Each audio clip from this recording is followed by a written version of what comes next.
I'm on site of this job with my brother-in-law, Scott Hubry. We're working on the windows in this house in this neighborhood called Old Northeast in St. Petersburg, Florida. It's a very, very awesome neighborhood. All kinds of eclectic designs here, and bungalows, big 4 squares, you know, all kinds of stuff. I'm not sure what kind of house you call this. Maybe this is a 4 square, I'm not sure.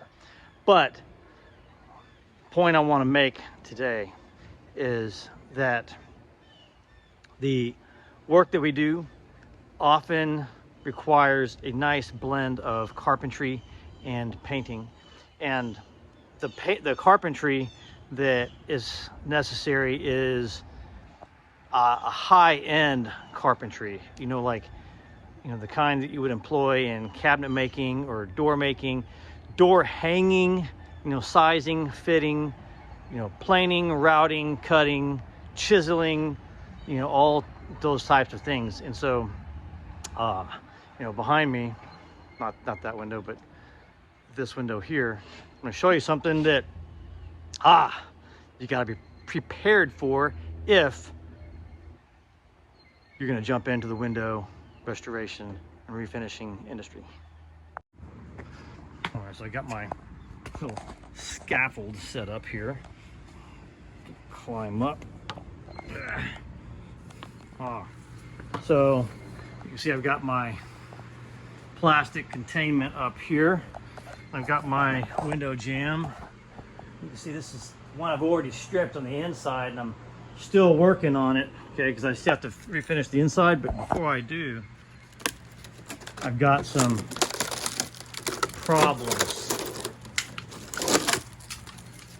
Maybe you noticed my pulley as I walked up. This pulley is perfectly good pulley, very strong cast iron. It went right there, but it would not hold my weights down there. Okay, so here's something. Okay, this piece here, I'm gonna take it out.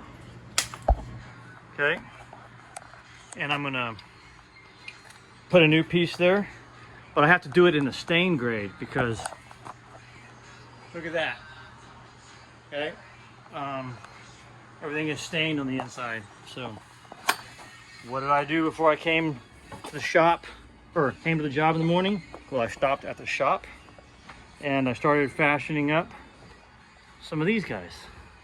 Okay, a couple of them. I've had some old heart pine laying at the shop, and you can see it's definitely heart pine, old, termite damage on one side, but the rest of it's still good. I went ahead and grooved my parting bead channel in it at the shop because I've got a table saw set up just for that.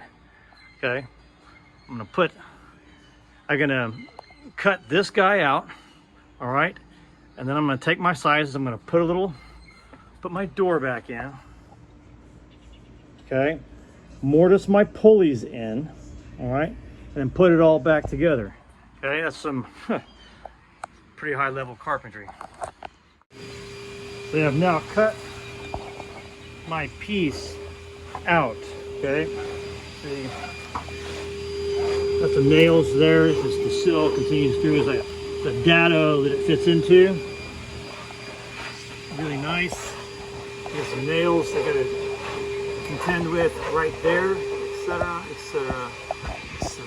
All right. What I did was bring my sawzall down this edge here and cut the nails, and that loosens up really good. And then I cut it in half, and I was able to pull it out a couple of different pieces. You can see what it is that took out. So I think you can see why maybe a lot of people would avoid this work, because once you open that house up, shoot, man, you're committed, and you got to get that thing back together. So you better start in the morning, right? And start in the morning and make sure you work so that you get that thing opened up or closed up by the end of the day, because it's not going to close itself up. I can promise you that. Looking for a tool. Oh, you know how it is. Where's my nail cutters? They're in here somewhere. All right.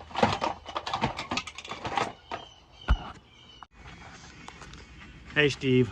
I noticed that you've got 2 of these boards ready to go for that one. Why is that? Well, that's easy. That's called cheap insurance. Because if I screw up one, which that happens. No, actually, that's never happened before. No, actually, it happens. So if I screw up one, I've got a backup, right? Oh, isn't that nice? But the other thing too that having 2 does is it gives you the confidence with the first one to be able to get it right and relax the first time, because you know you got a backup. Man, if you don't have a backup, oh man, it's like good luck. All right, so we're moving right along. I've got my jamb leg cut. It's just, this is an odd 17 degrees actually. I'm like, what in the world? It's usually 10. I'm glad I checked. You know, I've got my other piece here to just to kind of verify the angle, okay? But also look what I did. Isn't that cool? You know, I'm starting to cut my my little door in for my weight pockets, okay? So I did that on my table saw. I've got this groove here where the parting bead is, and this groove here where the window stop goes, so that'll be covered up just like in the real ones. And then I'm going to take this saw here and cut across the grain there, but not all the way through. Flip it over and cut it there, and that'll create my door. I mean, everything will still be intact because you know where I'm cutting. See, like, see that line right there? The lines are offset, right? So that so like this line here goes there, and that line here is there. Maybe I ought to like leave some more room, but see, then the grain will then still be connected there. So anyway, I probably will leave a little bit more. And but here's what I was really trying to say is it's time to put these pulleys in, right? Because obviously you got to have a pulley there, and the pulley is 1 inch wide. So the trick is, okay, and that's that's a 1/2 inch radius. Well, the trick is to understand and know that these screw holes are the center of the radius, right? And so to lay this out, you center this where it goes, and then you put your mark where the screw holes go, and that's where the point is where you actually want to use a spade bit like this to get it started, and that'll get you your radius, and then you can just cut out the middle with a chisel or a router or whatever. But unfortunately, I've got an 1 1/8 inch. I've got a 7/8. I've got a 15/16, and I do have a 1 inch. But dang it, that's like, I can't use that. Why? Because look, these points are, they pull the points in. See that? So that, and I only need the hole to go, I mean, like, that deep. And so when I do, I have to go way too deep with this. Anyway, so I got to go to the store and get a 1 inch drill bit. Back in a minute. All right, so I just got myself a drill bit I wanted, and I'm gonna drill my holes here. See what that does? Isn't that nice?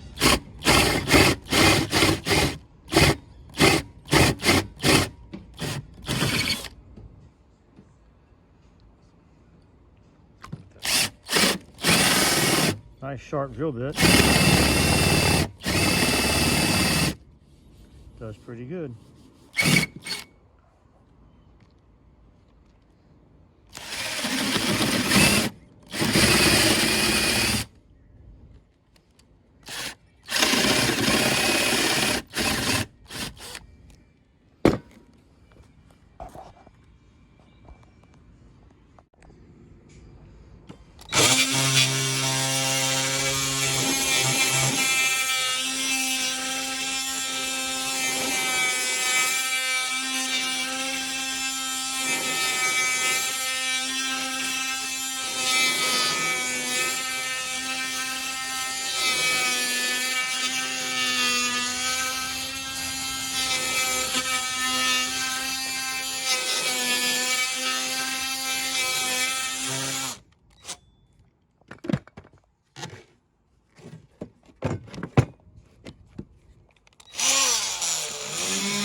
Whoops.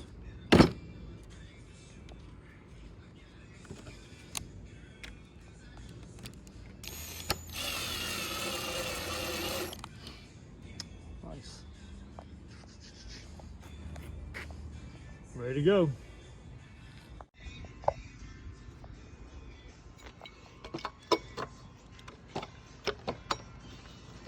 Nice.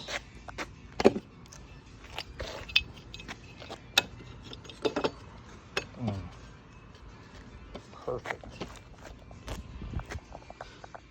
Ready to go. Let me just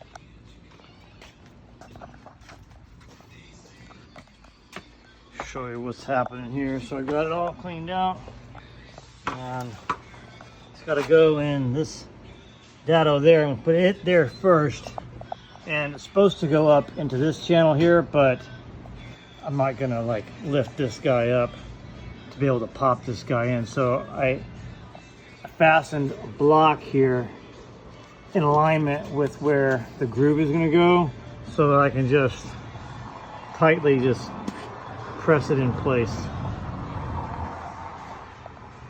Now put the ropes back on. You know, I can then nail it right there too. I can nail it down there, but it'll be locked in place. So. All right, got it in place here, down there, and I'm just gonna, if I can just pressure fit it up in here. I think it's gonna work.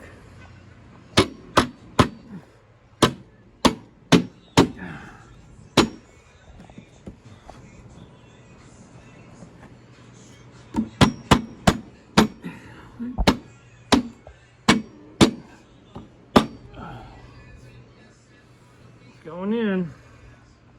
Good. Looks nice.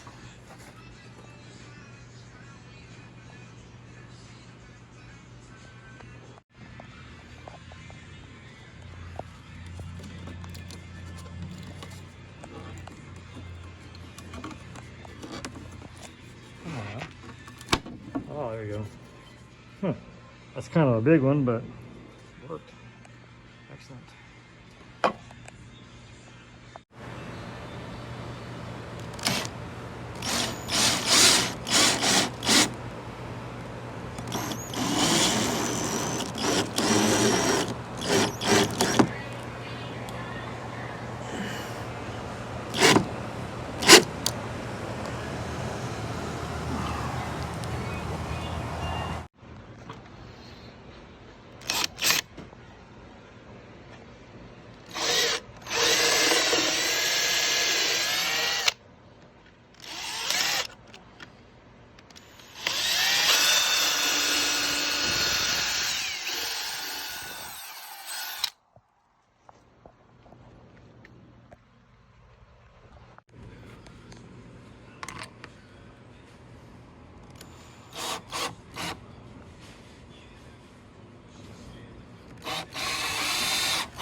Put this guy back on. Let's see. Nice.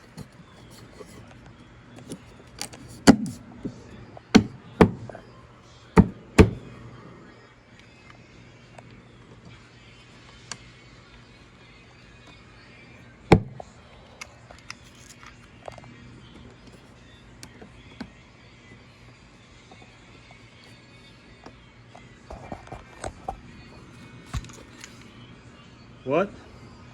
Oh man.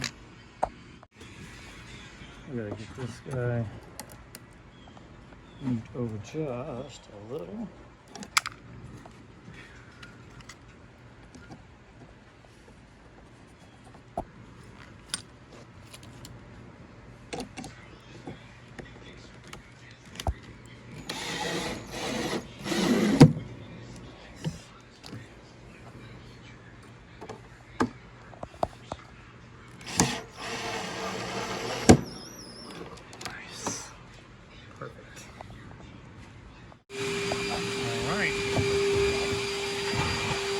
That's nice, right? Compared to the way it's supposed to be. Like it. Okay, so I got it all done. At the end of the day, sash back in, ready to go. But that's the commitment that you got to make if you're gonna be in window craft, because once you open it up, you know, come rain or shine or whatever, you got to get that thing closed back up. So anyway, Scott was working on these two right there, did a really good job. I got this one here, still got a screen on there. I only worked on this one. That was that one jamb leg. You know, you see my setup here behind me. Not much of one, but you don't really need much of one. You know, I got, what do you got? Circular saws, drills, routers, drill bits. What's that tool? The oscillating tool. You name it, man. I've got all kinds of stuff, I guess, on that table, I guess. All right, thanks for watching. Hope you got something out of that.